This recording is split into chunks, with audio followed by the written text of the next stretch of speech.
어혈의 정해 및 생성 원리. 어혈은 말초 모세혈관에 쌓여 피를 돌지 못하게 하는 죽은 피를 말하며 우리 몸에 꼭 필요한 생혈과 대비됩니다. 어혈은 다음과 같은 원인에 의해서 만들어집니다. 첫째, 스트레스나 타박상을 입어도 어혈이 만들어집니다. 스트레스나 타박상을 받으면 몸에 힘이 들어가고 몸에 힘이 들어가면 말초 모세혈관이 수축되어 피 흐름이 나빠집니다. 그러면 혈액 속에 살고 있는 백혈구 등의 미생물이 죽고 이렇게 죽은 미생물의 일부가 머리카락 굵기의 10분의 1도 안 되는 가는 말초 모세혈관에 걸려 시간이 지나면 걸쭉한 어혈이 됩니다. 둘째, 중금속이나 화학물질, 농약, 방부제 등을 섭취해도 어혈이 만들어집니다. 중금속이나 화학물질, 농약, 방부제 등을 섭취하면 그 독성에 의해서 혈액 속의 백혈구 등 미생물이 죽게 되고 이 죽은 미생물의 일부가 말초 모세혈관에 걸려 시간이 지나면 어혈이 됩니다. 셋째, 포화지방인 소고기 기름을 섭취해도 어혈이 만들어집니다. 포화지방인 소고기 기름은 온도가 40도 이상이 되어야 녹는 특성이 있습니다. 소장에서 소고기 기름이 흡수되어 혈액 속에 섞여지면 인체의 체온 36.5도로는 녹일 수가 없고 녹지 않은 소고기 기름이 혈관 벽에 달라붙거나 혈액을 타고 돌다가 말초 모세혈관에 걸리면 어혈이 됩니다. 넷째, 신장과 간 기능이 떨어지면 어혈이 만들어집니다. 신장세포는 우리 몸의 세포들이 먹고 난 노폐물인 요산을 먹이로 먹고 살고 기능상으로는 요산을 걸러준다고 표현합니다. 간세포는 탄인산인 독을 먹이로 먹고 살고 기능상으로는 탄인산 독을 해독해준다고 표현합니다. 그런데 신장 기능이 떨어지면 신장세포가 먹어치우지 못한 노폐물인 요산이 혈액 속에 쌓이고 산소 부족을 초래합니다. 산소 부족은 체세포의 소화 능력을 떨어뜨리고 체세포의 소화 능력이 떨어지면 혈액 속의 영양분을 제대로 먹어치우지 못합니다. 그러면 체세포가 먹어치우지 못한 혈액 속의 지방, 단백질 등 영양분이 쌓여 피가 걸쭉한 고지혈 상태가 됩니다. 이렇게 혈액 속 산소 부족이 일어나고 고지혈 상태가 된 피가 간의 말초 모세혈관을 막아버리면 간세포가 혈액 공급을 받지 못해서 힘을 잃거나 죽어버리면 간의 기능이 떨어지게 됩니다.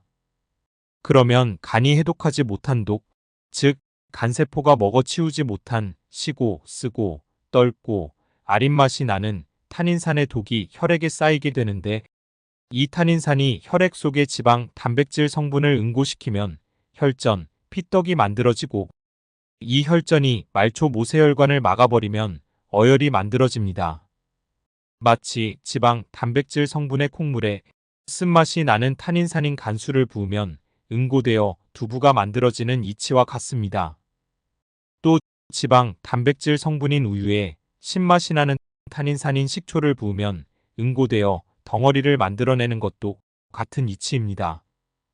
모든 지방, 단백질 성분은 일정 수치 이상, 즉 중산 이상의 산 성분과 만나면 응고되는 성질이 있습니다.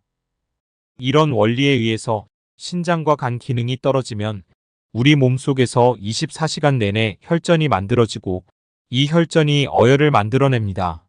이런 이유 때문에 시간이 지날수록 몸속의 어혈의 양은 늘어나면서 말초 모세혈관을 막는 부위가 넓어집니다.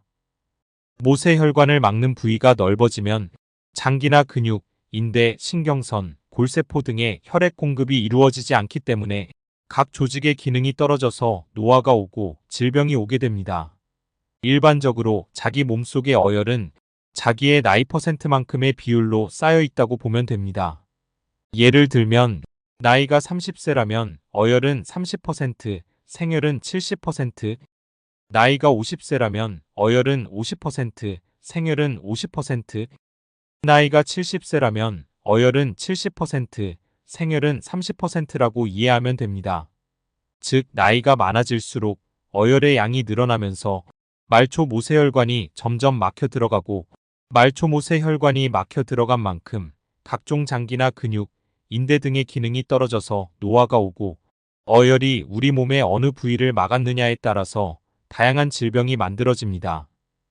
이런 이유 때문에 우리 몸 스스로 해결하지 못하는 어혈을 인위적으로 몸 밖으로 빼내서 막힌 혈관을 열어주는 사열은 필수가 되고, 막힌 혈관이 뚫린 만큼 우리 몸은 재생 복원이 이루어져서 질병이 치유가 되고 각종 장기 기능이나 근육, 인대 등이 회복이 되는 것입니다. 또 어혈의 양이 줄어드는 만큼 우리 몸은 젊은 세포로 교체가 되기에 신체 나이가 젊어지고, 신체 나이가 젊어진 만큼 수명도 그만큼 더 늘어날 수 있는 것입니다. 이런 논리와 이치로 심천사열은 질병의 예방과 치유, 몸의 재생 복원, 노화 현상의 예방, 수명의 연장 효능까지도 낼 수 있는 것입니다.